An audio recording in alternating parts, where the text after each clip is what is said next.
सिवनी में पिछले कुछ दिनों से पेच नहर के पानी को लेकर और किसानों को लेकर राजनीतिक गर्मा गर्मी चल रही है और मुझे लगता है कि केवल और केवल ये राजनीतिक गर्मा गर्मी है। किसानों को कोई फायदा नहीं, न किसानों को खेत तक नहर का पानी जा रहा है, न किसानों का हित हुआ है। आज भी किसान परेशान है।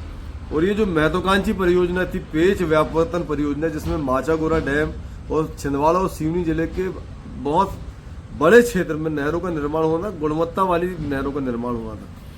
2016 में इसकी जो लागत थी 2545 करोड़ के आसपास थी और उस समय भी भारतीय जनता पार्टी की सरकार थी और सिवनी के विधायक दिनेश राय मुर्मू जी थे। लगातार किसानों द्वारा गुणवत्ता विहीन नहरों के निर्माण को लेकर आवाज उठाई गई। कम चौड़ी नहरों की और कम गहराई वाली नहरों की खराब निर्माण की उन्होंने आवाज उठाई, आंदोलन किया। बहुत सारे ऐसे समाज सेवी थे, विपक्ष के नेता, जिन्होंने लगातार आवाज उठाई। लेकिन उस समय विधायक दिनेश राय मुर्मू जी ने किसानों की चौपाल नहीं लगाई। दिनेश राय मुर्मू जी ने अधिकारियों को लट से नहीं चमकाया। दिनेश राय मुर्मू जी ने सत्ता के सामने बात नहीं रखी इस भ्रष्टाचार की। लेकिन आज जब चिड़िया चुग गई खेत और किसानों के सर के ऊपर पानी चला गया और मालूम है कि अब किसान बहुत उग्र हो गया है, तो लोग सड़क पर आके अब विधायक जी लठिया भी चमकाने लगे, किसानों की चौपाल भी लगा दी और अधिकारी के साथ जो भी उनका घटनाक्रम घटा, दुर्व्यवहार हुआ, ये भी हुआ। मैं विधायक जी से कहना चाहता हूं, विधायक जी सत्ता आपकी है, सरकार आपकी भारतीय जनता पार्टी की सरकार है। आपको निर्देश देने की आवश्यकता है, आदेश देने की आवश्यकता है। आपको भ्रष्ट कर्मचारियों, अधिकारी और भ्रष्ट ठेकेदार के ऊपर कार्रवाई करानी चाहिए थी। इस पूरे काम की जांच करानी चाहिए थी। जब करना चाहिए तब तो नहीं करे, जब अब सबरी परियोजना समाप्त हो गई, ठेकेदार अपने घर पैसे लेके चले गया, अधिकारी इधर से उधर हो गए। लेकिन अब क्या मतलब उस बात?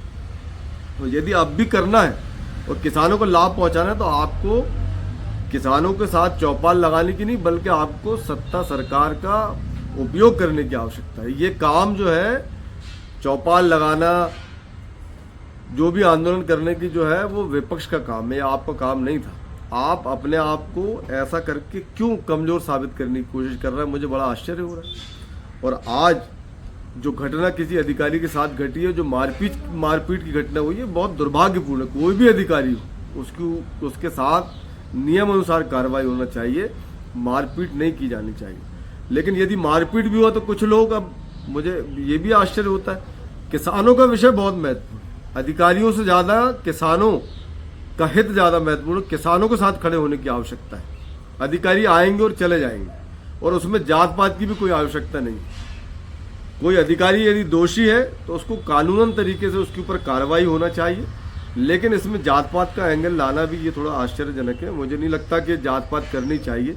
यदि कोई किसी अधिकारी की जात पात की बात करता तो मैं उसको ये भी कहना चाहता हूँ कि अधिकारी जो है, अधिकारी का दायित्व है कि वो सही समय पे अपने काम को पूरा करे और लोगों को लाभ पहुंचाए। रही बात किसानों की, आज यदि किसान परेशान है तो उसमें किसी विशेष जाति का नहीं है कोई व्यक्ति परेशान, सारी जाति वर्ग के, उसमें दलित भी परेशान है, उसमें आदिवासी भी परेशान है, उसमें सारे समाजों के लोग परेशान हैं। उनको अगर सही समय में पानी मिलेगा तो सबको लाभ मिलेगा। इसमें जात पात का कोई एंगल नहीं है और उसमें होना भी नहीं चाहिए। मैं चाहे वो सत्ता पक्ष के लोग हों या और भी वरिष्ठ नेता हैं अन्य दलों के, उनसे भी मैं कहना चाहता हूँ कि किसानों का हित सर्वोपरि है। अधिकारी के साथ जो भी घटनाक्रम घटा है वो उसका जांच होनी चाहिए, उसको दोषियों के ऊपर कार्रवाई होना चाहिए। लेकिन पहले किसान है, किसानों के खेत तक पानी पहुंचना आवश्यक है। और ये जो भ्रष्टाचार जो पूरा हुआ है इसकी जांच होना चाहिए और जो दोषी अधिकारी और कर्मचारी उनको इसका दंड मिलना चाहिए। मेरे पास एक रिपोर्ट है जिसमें स्पष्ट जो विभाग के अधिकारी हैं, जो वरिष्ठ अधिकारी हैं, उनकी जांच रिपोर्ट है, जिसमें भवानी शंकर महालेखाकार, आर्थिक एवं राजस्व क्षेत्र लेखा परीक्षा मध्य प्रदेश, इनने पूरी रिपोर्ट बनाई है जो कि दिल्ली भी गई है। राजीव महर्षि, भारत के निरंतर महालेखा परीक्षक, इनने जांच की है, जिसमें ये पाया गया है कि इस जो पूरी परियोजना में जो ठेकेदार है उसको अधिकारियों की मिलीभगत से